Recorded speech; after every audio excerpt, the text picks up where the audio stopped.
In this video, we're discussing a case that perfectly illustrates why celebrating the closure of Young 1 SA allegations may be dangerously premature.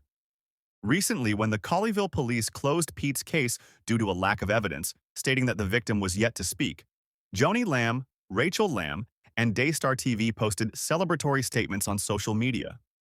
Daystar claimed this was vindication for Pete, proving his innocence. But is Pete really innocent? Or is this celebration dangerously premature? Jonathan and Susie Lamb alleged that Pete, a close family member, molested their 5-year-old daughter.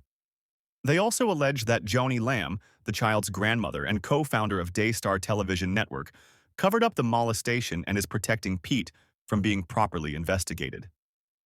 Even more troubling, Jonathan and Susie claim their daughter completely shut down after having a private meeting with her grandmother, Joni, and has never discussed the molestation again. This raises a critical question. Did Joni Lamb threaten or manipulate this child into silence? Susie Lamb recently posted something powerful on X that should make the Lamb family and Daystar very nervous. She wrote, "5-year-olds slowly but surely grow up, and one day they are 20 to 21 years old and they remember it all. And they speak. And justice comes. I'm so proud of all these courageous young women, makes me cry tears of joy and pain. God is with you, and we love you." In this video, I'll show you exactly what Susie Lamb means by examining multiple cases where religious leaders thought they had escaped justice when children couldn't speak, only to face devastating consequences decades later when those same children became empowered adults who could finally tell their truth. Joni Lamb, Rachel Lamb, and Pete shouldn't be celebrating yet. History shows us that when it comes to Young 1 and SA, justice delayed is rarely justice denied. Now, let's look at real cases that prove this pattern. Robert Morris, founding pastor of Gateway Church and former spiritual advisor to President Trump, faced allegations of child SA from the 1980s that only resulted in legal charges in 2025, over 40 years later. The victim, Cindy Clemisher, reported that the ABUSE began when she was just 12 years old and continued for approximately 4 years. She didn't publicly disclose until 2024, leading to Morris's resignation and eventual indictment on 5 counts of lewd or indecent acts with a young one. Tom Kesey Jr., son of Faith Life Church founders and former chief media officer, was indicted in 2025 on 27 charges, including 11 counts of rape and 11 counts of gross intimate imposition. The allegations involve multiple victims with ABUSE that allegedly occurred between 2002 and 2011. Some victims reported ABUSE that began when they were as young as 5 years old. The case also involves allegations of cover-ups and the use of NDAs to silence those who tried to report inappropriate behavior.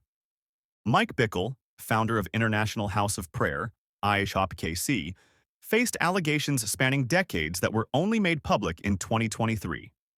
An independent report in 2025 detailed how Bickle allegedly groomed and isolated at least 17 victims.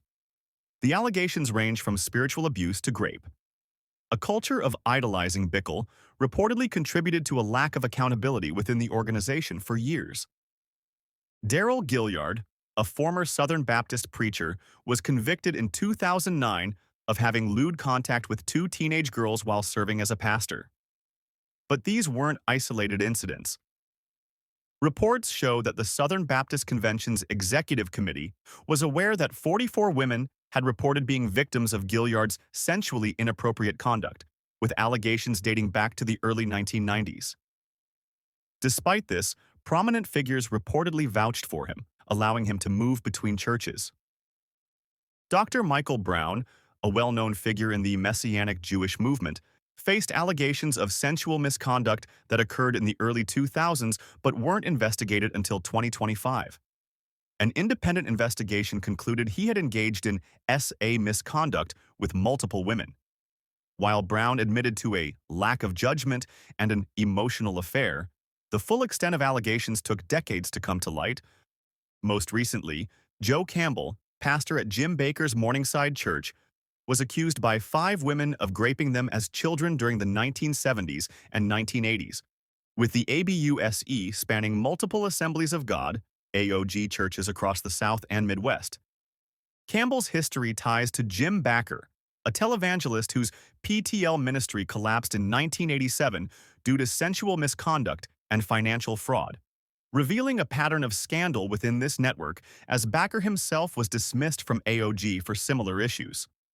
Despite repeated reports to authorities since the 1980s, Campbell evaded prosecution due to systemic failures and statutes of limitations, but now justice is catching up with him, with his victims now telling their stories.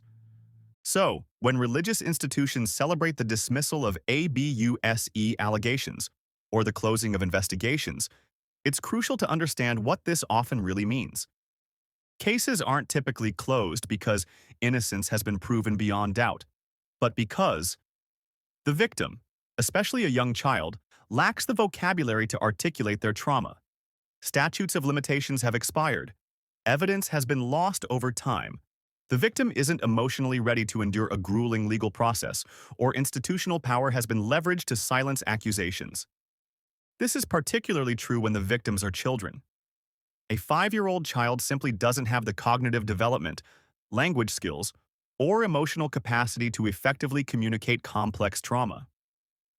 They don't understand the inappropriateness of what happened, may have been threatened or manipulated into silence, and often lack safe adults who will truly listen. But these children grow up. They develop. They gain independence from their abusers and the institutions that failed to protect them. And eventually, many find their voice. That's why any celebration of case closed when allegations involve child victims should be viewed with extreme skepticism. As we've seen with Robert Morris, Tom Kesey, and countless others, what appears closed today may simply be dormant, waiting for the child to grow into an adult who can finally tell their story. Research consistently shows that the average delay in disclosure for childhood SA is approximately 20 years. This isn't because victims are making things up.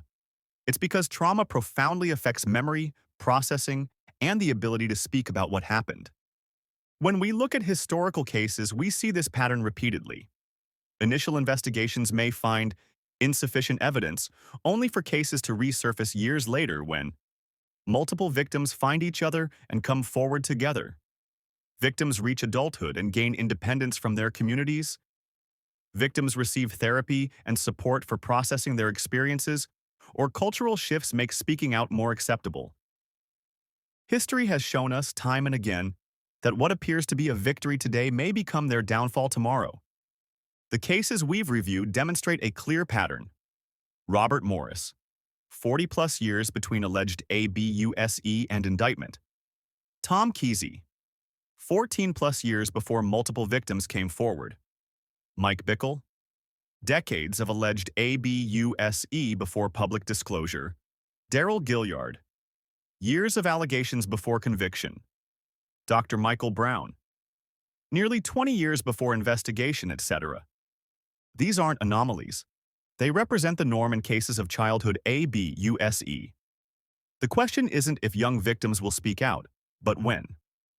For religious institutions facing allegations today, understand this.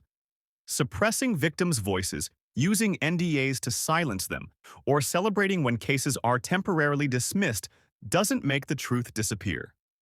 It merely delays the inevitable. When young victims grow up, gain independence, find their voice, and connect with other survivors, the institutional protection that once seemed impenetrable often crumbles. What looked like a closed case becomes the catalyst for an institution's downfall. The only path forward for religious organizations is transparency, accountability, and genuine care for victims, not premature celebrations when allegations appear to fade away. Remember, the children of today become the empowered adults of tomorrow, and their truth will be heard.